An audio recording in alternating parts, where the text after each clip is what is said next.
বছরে ২,০০০ ট্যাক্সি ও motor cycle চালক নেবে আমিরাত।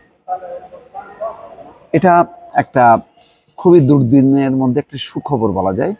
আগে প্রচুর মানুষ এসছে ২ বছর আগে। তারা ভিজিট ভিসায় এসে তারা ওয়ার্ক পারমিট নিয়েছে, কিন্তু এটা ঠিক যে ওয়ার্ক পারমিট নেওয়ার পরে অনেকে কাজ পায়নি। অনেক কঠিন অবস্থা এবং আমিরাতে বাংলাদেশিদের যেই পরিস্থিতি আমি নিজের চোখে দেখেছি অবর্ণনীয়। এখানে আবাসন সংকট প্রচণ্ড, গাদাগাদি করে মানুষ থাকে।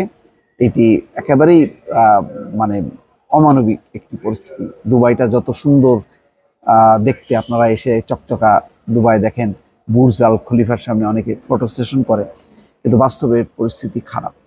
এবং এখন হচ্ছে সাধারণভাবে কর্মী আসা বন্ধ, ভিজিট ভিসাও বন্ধ। তাহলে এখন বেছে বেছে কিছু তাদের প্রয়োজন অনুযায়ী দক্ষ কর্মী নেবে, এবং সেই ক্ষেত্রে বাছাই করা হয়েছে ট্যাক্সি এবং মোটর সাইকেল চালক নেবে। প্রচণ্ড গরমের মধ্যে এই ট্যাক্সি এবং মোটর সাইকেল চালনা আমিরাতের কোনো লোকজন করে না, ফলে বিদেশিদের উপরেই নির্ভরশীল এবং অধিকাংশ ক্ষেত্রেই বাংলাদেশ, পাকিস্তান, ভারত তারাই চালায়। তো যাই হোক, খবর একটা ভালো দুঃসময়ের মধ্যে। এখানে বলা হচ্ছে বাংলাদেশ থেকে মোটর সাইকেল চালক ও গাড়ি চালক ড্রাইভার নেওয়ার প্রক্রিয়া শুরু করেছে মধ্যপ্রাচ্যের দেশ সংযুক্ত আরব আমিরাত। একথা জানিয়ে প্রবাসী কল্যাণ ও বৈদেশিক কর্মসংস্থান প্রতিমন্ত্রী শফিকুর রহমান চৌধুরী বলেছেন, বছরে অন্তত ২,০০০ ট্যাক্সি ও মোটর সাইকেল চালক নেবে আমিরাত সরকারের মালিকানাধীন সংস্থা দুবাই ট্যাক্সি। একটি বৈঠকও দেখা যাচ্ছে যে প্রতিমন্ত্রী শফিকুর রহমান চৌধুরীর সঙ্গে তার দপ্তরে সাক্ষাৎ করেন ঢাকায় নিযুক্ত আমিরাতের রাষ্ট্রদূত আবদুল্লাহ আলী আল হামুদি।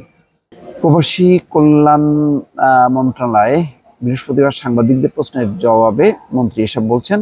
এর আগে সকালে তার সঙ্গে সৌজন্য সাক্ষাৎ করেন আমিরাতের রাষ্ট্রদূত।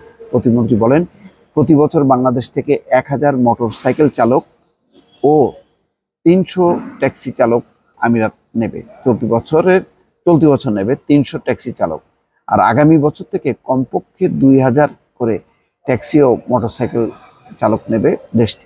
ভালো, এখানে যারা মোটরসাইকেল বা ট্যাক্সি চালাচ্ছেন তাদের মজুরি ভালো, মানে মিনিমাম ওয়েজও যদি ধরা হয়, সবাই যেটি জানিয়েছেন ২,৫০০ ৩,০০০ সম্ভবত, এবং সেটা দিয়ে মোটামুটি তারা চলতে পারে, অন্তত ১,০০০ দিরহাম দেশে পাঠাতে পারবে। প্রতিমন্ত্রী বলেন, সংযুক্ত আরব আমিরাত বাংলাদেশের বন্ধুপ্রতিম দেশ। দেশটির সঙ্গে বাংলাদেশের রয়েছে ঐতিহাসিক সম্পর্ক।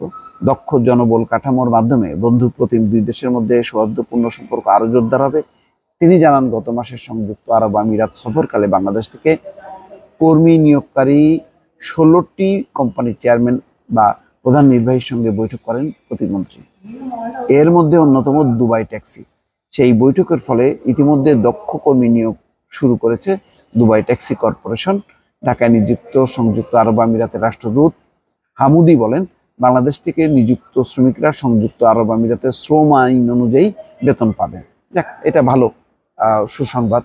বাক বেতন এবং আরো বেশি বেশি মাত্রায় দুবাইতে ট্যাক্সি চালকদের একটা যেহেতু চাহিদা আছে, সুতরাং সেই চাহিদাটা পূরণ করতে পারবে বলে আশা করা যায়।